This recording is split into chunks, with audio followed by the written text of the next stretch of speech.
ಹಾಕೋದು ಮಣ್ಣು? ಏನು ಗಿಡ ಹಾಕ್ತೀಯಾ? ಓ ಈ ಗಿಡ ಹಾಕ್ತೀಯಾ? ಸುಂದ್ರಿ ಏನು ನಿನ್ನ ಹೆಸರು? ಹಾಂ, ಆರಾಧನಾ.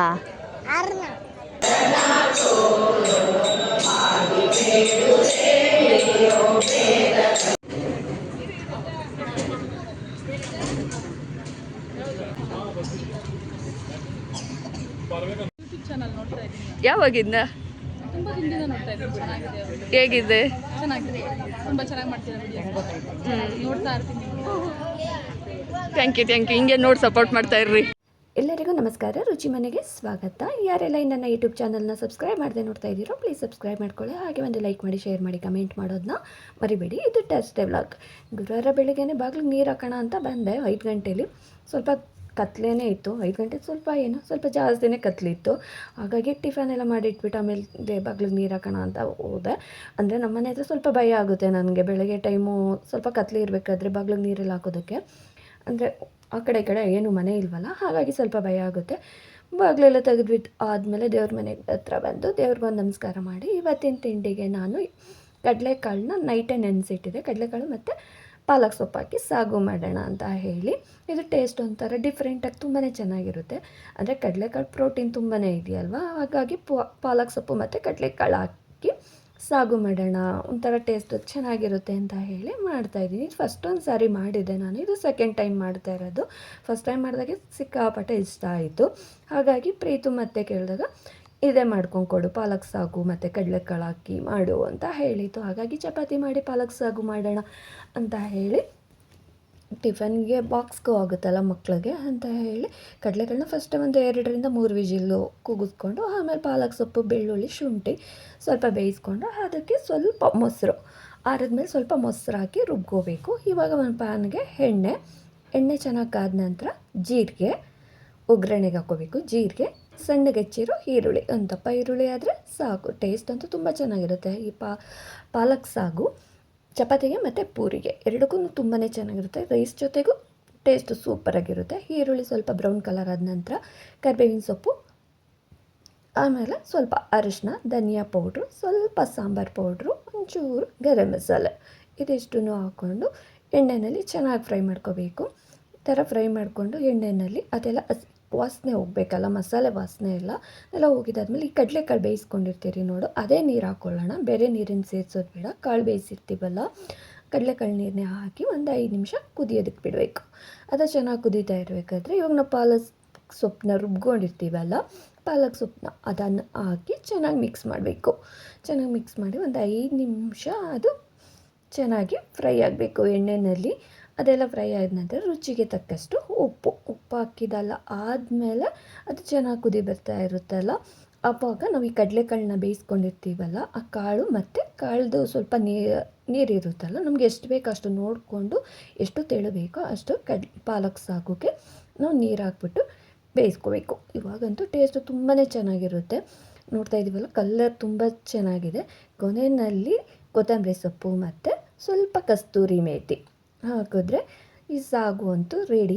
ಟೇಸ್ಟ್ ಅಂತೂ ಡಿಫ್ರೆಂಟಾಗಿರುತ್ತೆ. ಕಡಿಮೆ ಸಮಯದಲ್ಲಿ ಬೇಗನೆ ಮಾಡ್ಕೋಬೋದು. ಬೆಳಗ್ಗೆ ಟೈಮ್ ಮಕ್ಕಳಿಗೆ ಏನು ಟಿಫನ್ನು, ಈ ಚಪಾತಿಗೆ ಯಾವಾಗಲೂ ಅದೇ ಸಾಗು, ಪೂರಿಗೆ ಅವೆಲ್ಲ ಮಾಡೋ ಬದಲು ಈ ಥರ ಮಾಡಿದ್ರೂ ಆರೋಗ್ಯಕ್ಕೂ ಒಳ್ಳೆಯದು, ಟೇಸ್ಟು ತುಂಬ ಚೆನ್ನಾಗಿರುತ್ತೆ.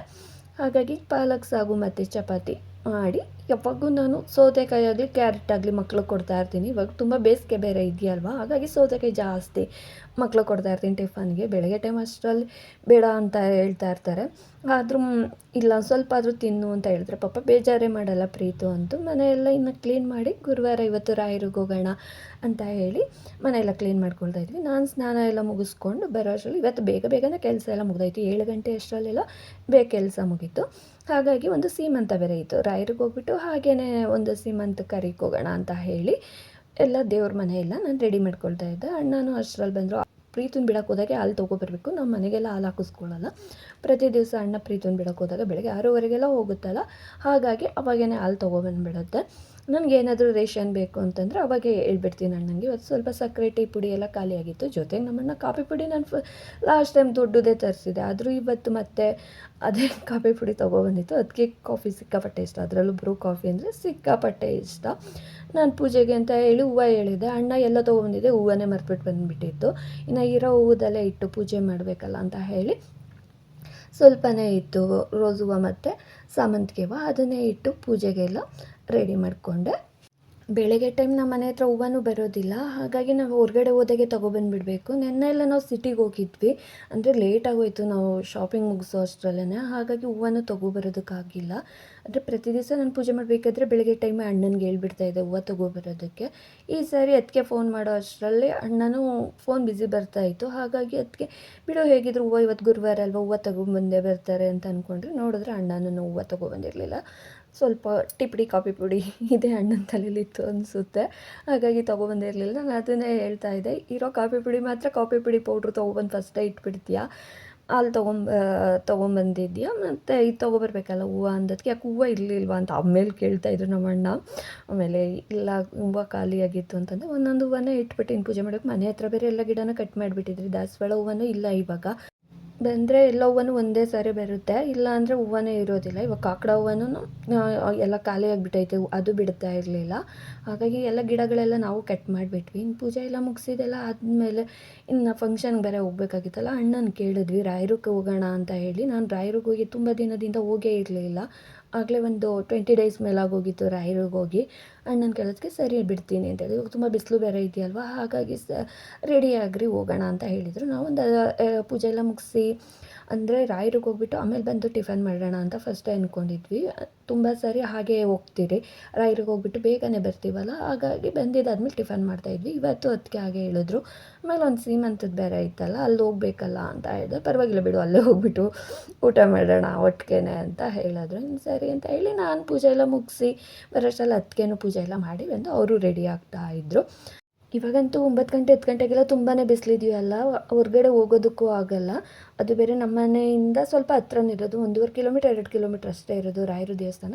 ರಾಯರ ದೇವಸ್ಥಾನದಿಂದ ನಾವು ಫಂಕ್ಷನ್ಗೆ ಹೋಗೋದು ಅಲ್ಲಿಂದ ಅಲ್ಲಿಗೆ 1 ಕಿಲೋಮೀಟ್ರು ಇಲ್ಲ, ಹಾಗಾಗಿ ಆಟೋಗಳು ಸಿಗೋದಿಲ್ಲ.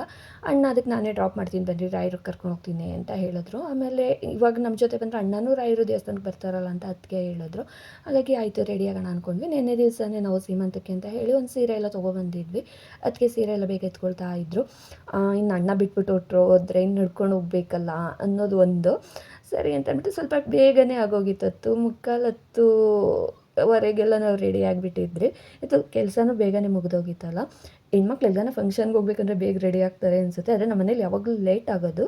ಇದೇ ಫಸ್ಟ್ ಟೈಮ್ ರಾಯರಿಗೆ ಹೋಗ್ಬೇಕಲ್ಲ ಅನ್ನೋ ಒಂದು ಕಾರಣಕ್ಕೆ ಬೇಗನೆ ರೆಡಿ ಆಗಿದ್ದಿದ್ದು. ಪುಟ್ಟಕ್ಕಂಗೂ ಫೋನ್ ಮಾಡಿ ಬೇಗ ರೆಡಿ ಆಗಿಬಿಟ್ಟು ಕೆಳಗಡೆ ಬಾ ಅಮ್ಮ ಬರ್ತಾ ಇದ್ದೀವಿ ಅಂತ ಹೇಳಿದ್ವಿ. ಸರಿ ಅಂತ ಹೇಳಿದ್ಲು. ಪುಟ್ಟಕ್ಕನಿಗೂ ಹೇಳಿದರು, ಪುಟ್ಟಕ್ಕನ ದೇವಸ್ಥಾನಕ್ಕೆ ಬರ್ತೀನಿ ಅಂತ ಫಸ್ಟೇ ಹೇಳಿದ್ಲು. ಹಾಗಾಗಿ ರಾಯರ ದೇವಸ್ಥಾನಕ್ಕೆ ಹೊರಟ್ವಿ. ಅಣ್ಣ ದೇವಸ್ಥಾನದಿಂದ ಇಷ್ಟು ಬೇಗ ನೀವು ಹೋದರೆ ಅಲ್ಲಿ ಹೋಗಿ ಏನು ಮಾಡ್ತೀರಾ ಇಷ್ಟು ಬೇಗ ಅಂತಂದ್ರೆ, ಆಮೇಲೆ ಅದಕ್ಕೆ ಹೇಳ್ತಾರೆ ಇಲ್ಲ ರೀ 10:00ವರೆಗೆಲ್ಲ ಕೂರಿಸ್ತಾರಂತೆ ಅಂತ ಅದಕ್ಕೆ ಹೇಳಿದ್ರು. ಸರಿ ಅಂತ ಹೇಳಿಬಿಟ್ಟು ದೇವಸ್ಥಾನಕ್ಕೆ ಹೊರಟ್ವಿ. ರಾಯರ ದೇವಸ್ಥಾನ ನೋಡೋ ಅಷ್ಟರಲ್ಲೇ ಏನೋ ಮನಸ್ಸಿಗೆ ಒಂಥರ ತೃಪ್ತಿ ಆಯಿತು. ಇಲ್ಲಿ ದೇವಸ್ಥಾನದ ಹತ್ರನೂ ಬಂದರೆ ಅಲ್ಲಿ 2 ಪುಟ್ಟಾಣಿ ಮಕ್ಳುಗಳು ಅವರ ನೀರು ಹಿಡ್ಕೊಂಡು ಗಿಡ ಹಾಕ್ತೀವಿ ಅಂತ ಇದು ಮಾಡ್ತಾಯಿದ್ರು. ನಾನು ಏನಕ್ಕೆ ಹಿಂಗೆ ನೀರು ಹಿಡ್ಕೊಂಡು ಹೋಗ್ತಾ ಇದ್ದೀರಾ ಅಂತ ಕೇಳಿದೆ. ನೋಡು ಎಷ್ಟು ಚೆನ್ನಾಗಿ ರೆಡಿ ಆಗಿದೆಯಾ, ಇಷ್ಟು ಚೆನ್ನಾಗಿ ರೆಡಿ ಆಗಿಬಿಟ್ಟು ನೀನು ಮಾಡ್ತಾ ಇರೋ ಕೆಲಸ ಏನು? ಏನದು ಎಂತಕ್ಕದು ಮಣ್ಣು? ಏನು ಗಿಡ ಹಾಕ್ತೀಯಾ? ಓ ಈ ಗಿಡ ಹಾಕ್ತೀಯಾ? ಸುಂದ್ರಿ ಏನು ನಿನ್ನ ಹೆಸರು? ಹಾಂ ಆರಾಧನಾ. ಇದ್ರೊಳಗಡೆ ನೀನು ಗಿಡ ಹಾಕ್ತೀಯಾ? ಅಲ್ಲ ಈ ಕಡೆ ತಿರ್ಗು. ಹೇ ಸೂಪರ್, ಎಷ್ಟು ಚೆನ್ನಾಗಿ ಹಾಕ್ಬಿಟ್ಟೆ ಅಲ್ಲ. ಎಲ್ಲಿಡ್ತೀಯ ಇವಾಗ? ಎಲ್ಲಿಡ್ತೀಯ ಅದನ್ನ? ಎಲ್ಲಿ? ಹಾಂ, ಒಂದೊಂದು ಸಾರಿ ಮಕ್ಕಳು ಭಾಷೆನೇ ಅರ್ಥ ಆಗಲ್ಲ. ಅವಳು ಏನು ಹೆಸ್ರು ಹೇಳಿದ್ಲು ಅನ್ನೋದೇ ನನಗೆ ಅರ್ಥ ಆಗಿಲ್ಲ. ಮಣ್ಣು ತೊಗೊಂಡು ಅದ್ರಲ್ಲಿ ಗಿಡ ಹಾಕ್ತಾಯಿದ್ರು ಇಬ್ಬರೂ. ಅದು ಗಿಡ ಅಂದರೆ ಯಾವುದೋ ಗರಿಕೆಯಿಂದ ಮಣ್ಣಲ್ಲಿ ನೆಟ್ಟು ಗಿಡ ಹಾಕ್ತೀವಿ ಅಂತ ಇದು ಮಾಡ್ತಾಯಿದ್ದು. ಬಂದು ರಾಯರ ದರ್ಶನ ಅಂತ ಪಡೆದಿದ್ದಾಯಿತು. ಇವತ್ತಿನಿಂದ 19ನೇ ತಾರೀಕಿಂದ 24ನೇ ತಾರೀಕು ತನಕ ರಾಯರದು ವೈಭವೋತ್ಸವ ನಡೀತಾ ಇದೆ. ನಮ್ಮದು ರಾಯರು ಮಠದಲ್ಲೂ ತುಂಬ ಚೆನ್ನಾಗಿ ಅದು ವೈಭವೋತ್ಸವ ಇವತ್ತಿನಿಂದ ಹೋಮ ಎಲ್ಲ ಸ್ಟಾರ್ಟ್ ಮಾಡಿದರು. ನಾವು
ನಾವು ರಾತ್ರಿ ದರ್ಶನ ಎಲ್ಲ ಮುಗಿಸ್ಕೊಂಡು ಇನ್ನು ಹೊರಟ್ವಿ. ಹೊರಗಡೆ ಇವಳೊಬ್ಳೆ ಕೂತಿದ್ಲು, ಬಿಸಿಲು ಗಿಡ ಇಟ್ಕೊಂಡು. ಏಕೆ ಅಂತಂದರೆ ಅದು ಮಣ್ಣು ಎಲ್ಲ ಒಣಗಬೇಕು ಅಂತ ಹೇಳಿದ್ಲು. ಸರಿ ಬಾಯ್ ಹೇಳ್ಬಿಟ್ಟು ನಾವು ಇನ್ನು ಸೀಮಂತಕ್ಕೆ ಅಂತ ಅಂದ್ಬಿಟ್ಟು ಬಂದ್ವಿ. ನಾನು ಅದಕ್ಕೇನು ರೇಗಿಸ್ತಾ ಇದ್ದೆ, ಅಣ್ಣ ಹಿಂಗೆ ಒಂದು ಬಾಯ್ ಹೇಳು ಬೊಬ್ಬು ಅಂತ ಇದ್ದೆ. ನಿಮ್ಮ ಅಣ್ಣ ನೋಡಿದ್ರಲ್ವ ನಾನು ಹೇಳೋದಕ್ಕೆ ಅಂತ ಅದಕ್ಕೆ ಹೇಳ್ತಾಯಿದ್ರು. ನಾನು ನೋಡಿದೆ ಹೌದು ಯಾರೇ ಇಲ್ವೇನೋ, ನಾವೇ ಫಸ್ಟ್ ಬಂದುಬಿಟ್ಟಿದ್ದೀವಾ ಅಂತ ಅಂದ್ಕೊಂಡೆ. ಆಮೇಲೆ ನೋಡಿದ್ರೆ ಸೀಮಂತ ಸ್ಟಾರ್ಟ್ ಆಗೋಗಿತ್ತು. ಅಂದರೆ ಅವ್ರು 10:30 ಕೂರಿಸಿದ್ರಂತೆ. ಹಾಗಾಗಿ ಸೀಮಂತ ಎಲ್ಲ ಸ್ಟಾರ್ಟ್ ಆಗಿತ್ತು. ನಾವು ಬಂದ್ವಿ. ನಮ್ಮ ಅತ್ತಿಗೆಗೆ ಆಟೋಮೆಟಿಕ್ಕಾಗಿ ಅವ್ರ ಊರ ಕಡೆಯವರು ಅಂತಂದರೆ ಅವ್ರ ಭಾಷೆ ಪಟ್ ಅಂತ ಬಂದ್ಬಿಡುತ್ತೆ ಅವ್ರ ಮುಖ ನೋಡಿದ ತಕ್ಷಣ.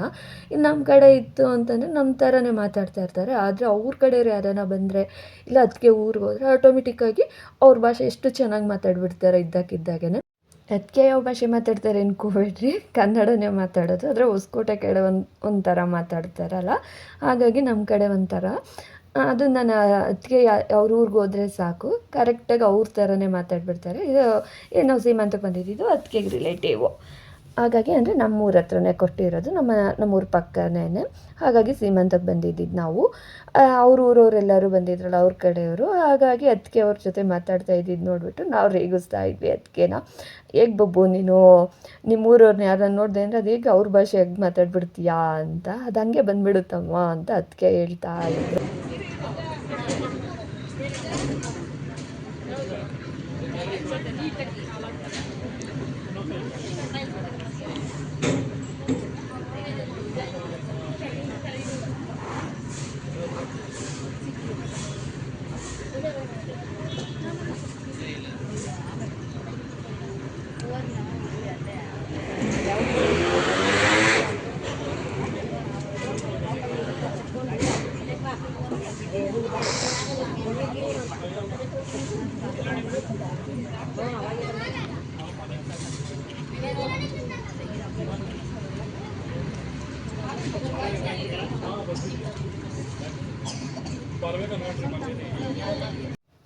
ಮಕ್ಕಳಿರಬೇಕು ಅಂತಾರಲ್ಲ ಮನೆಯಲ್ಲಿ, ಹಾಗೆ ಇವನೊಬ್ಬ ತುಂಬ ತುಂಟ, ಅವ್ರ ಅಮ್ಮನಿಗೆ ಭಾರಿ ಕಾಟ ಕೊಡ್ತಾ ಇದ್ದ. ಅವನ ಹತ್ರ ಹಾಗೆ ಮಾತಾಡ್ತಾ ಇದ್ವಿ. ಏನಕ್ಕೋ ಬಟ್ಟು ಎರಡೆರಡೆಲ್ಲ ಇಟ್ಕೊಂಡಿದ್ದೀಯಾ ಅಂತ. ಅವನು ನೀವು ಯಾರು ಗೊತ್ತಿಲ್ಲ ನನಗೆ ಅಂತ ಹೇಳ್ತಾ ಇದ್ದ. ಅವ್ರ ಅಮ್ಮ ಆಮೇಲೆ ಹೇಳ್ತಾಯಿದ್ರು, ರಿಷಿ ಇದ್ದಾರಲ್ಲೋ, ರಿಷಿಯವ್ರ ಅಮ್ಮ ಮಾಮ ನೀನೊಂದು ರೌಂಡ್ ಕರ್ಕೊಂಡು ಹೋಗ್ತದಲ್ಲ ಗಾಡೀಲಿ ಅಂತ. ನಾನು ಅವಾಗ ಅಂದ್ಕೊಂಡೆ ನನ್ನ ಮಗ ಏನು ಊರಲ್ಲಿ ಮಕ್ಳುಗಳ್ನೆಲ್ಲ ರೌಂಡ್ ಓಡಿಸ್ತಾನ ಅಂತ ಅಂದ್ಕೊಂಡ್ವಿ. ಆಮೇಲೆ ಅದಕ್ಕೆ ಊರವ್ರ ಜೊತೆ ಮಾತಾಡ್ತಾ ಇತ್ತು. ಅಂದರೆ ಅದಕ್ಕೆ ರಿಲೇಟಿವು, ಅದಕ್ಕೆ ಅವರ ಅಕ್ಕನ ಸೊಸೆ ಇದ್ದಾರಲ್ಲ ಅವ್ರ ಅಕ್ಕ ಇವರು. ಹಾಗಾಗಿ ಅದಕ್ಕೆ ಮಾತಾಡ್ತಾ ಇದ್ದರು. ನಾವು ಅವಾಗ ರೇಗಿಸ್ತಾ ಇದ್ವಿ, ಹೇಗೆ ಮಾತಾಡ್ತೀಯ ನೀನು ಅಂತೆಲ್ಲ. ಅವ್ರು ನಮ್ಮ ಯೂಟ್ಯೂಬ್ ಚಾನಲ್ ಬಗ್ಗೆ ಅವ್ರು ಹೇಳ್ತಾ ಇದ್ದರು. ಯೂಟ್ಯೂಬ್ ಚಾನಲ್ ನೋಡ್ತಾ ಇದ್ದೀನಿ. ಯಾವಾಗಿಂದ? ತುಂಬ ದಿನದಿಂದ ನೋಡ್ತಾ ಇದ್ದೀನಿ. ಚೆನ್ನಾಗಿದೆ, ಹೇಗಿದೆ? ಚೆನ್ನಾಗಿದೆ, ತುಂಬ ಚೆನ್ನಾಗಿ ಮಾಡ್ತೀರಾ ವಿಡಿಯೋ, ನೋಡ್ತಾ ಇರ್ತೀನಿ. ಥ್ಯಾಂಕ್ ಯು ಹಿಂಗೆ ನೋಡಿ ಸಪೋರ್ಟ್ ಮಾಡ್ತಾ ಕರ್ಕೊಬರಕ್ಕಾಗಲ್ಲ ಬಾ, ಪೆನ್ ತಗೊಂಬಾ. ನಾವು ಹೋಗಿ ಎಲ್ಲರ ಹತ್ರ ಮಾತಾಡಿ ಎಲ್ಲ ಮುಗಿಸೋಷ್ಟ್ರಲ್ಲಿ ಒಂದು 12:30 ಆಯ್ತು. ಇನ್ನು ಊಟಕ್ಕೆ ಹೊರಡೋಣ ಅಂತ ಹೇಳಿ ಊಟಕ್ಕೆ ಬಂದ್ವಿ. ಊಟ ಎಲ್ಲ ಮಾಡೋ ಅಷ್ಟರಲ್ಲಿ ಒಂದು 12:45 1 ಗಂಟೆ ಆಯಿತು. ನಾವು ಅದಕ್ಕೆ ಅವ್ರನ್ನೆಲ್ಲರನ್ನೂ ಕರಿತಾ ಇತ್ತು ಮನೆಗೆ ಬಂದ್ರಿ ಅಂತ ಹೇಳಿ. ಇನ್ನು ಪಾಪ ತುಂಬ ದೂರ ಇದೆಯಲ್ಲ ಹೊಸಕೋಟೆಯಿಂದ, ಸ್ವಲ್ಪ ದೂರನೇ. ಅವ್ರು ಅಲ್ಲಿಂದ ಬರಬೇಕು ಅಂದರೆ ಸ್ವಲ್ಪ ಲೇಟ್ ಆಗುತ್ತಲ್ಲ, ಹಾಗಾಗಿ ಇನ್ನು ಸಂಜೆ 6 ಗಂಟೆ ತನಕ ಇಲ್ಲೇ ಇರ್ತೀವಿ. ಸಂಜೆ 6 ಗಂಟೆಗೆ ಕರ್ಕೊಂಡು ಹೋಗೋದು. ಆದರೆ ಟೈಮ್ ಚೆನ್ನಾಗಿದೆ ಇವಾಗ ಅಂತ ಹೇಳಿ 10:00 ಕೂರಿಸಿರೋದು ಅಂತ ಅವ್ರು ಹೇಳ್ತಾಯಿದ್ರು.